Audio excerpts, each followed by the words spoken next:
This is TWiT. So Zoe Quinn is a game developer. She made Depression Quest, a couple of other really well-regarded independent video games. Being a woman and in game development, she already had to deal with her own fair share of harassment on Twitter, on email, you name it, which all kind of came to a head last year when an ex-boyfriend released many personal details about her and her love life to the internet, causing a tremendous backlash, which led to what we now know as GamerGate, which says it's a consumer boycott, but is actually more like a harassment campaign against women in game development.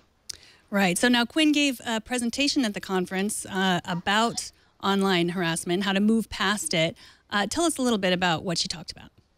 So instead of going over her story again, which, as she said, has been gone over many times by many members of the media, including myself, she chose to focus on what to do when you have been targeted for harassment. A lot of it stems around taking care of yourself first, around taking a deep breath, keeping specific evidence, logging specific evidence, making sure to keep the police in the loop.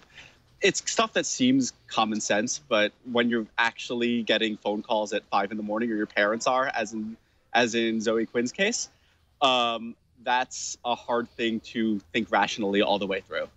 Right. So her advice mostly stemmed around how to keep a level head, and that freaking out is actually okay a little bit as long as you're taking care of yourself. Right. So take a deep breath and download your Twitter feed and keep it in a safe place.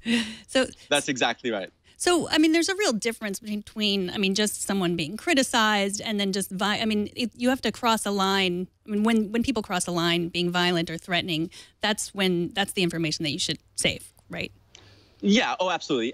Especially when it comes to things like specific threats. The common argument against telling the police has always been, oh, who takes those things seriously after all? But if there's a credible threat, as in the case of Brianna Wu, who is another game developer targeted by GamerGate and for harassment, someone formed a Twitter feed called something along the lines of "Death to Brianna," with her home address and very specific threats about how she was going to break in through the back door that she always leaves open or whatever. And yeah,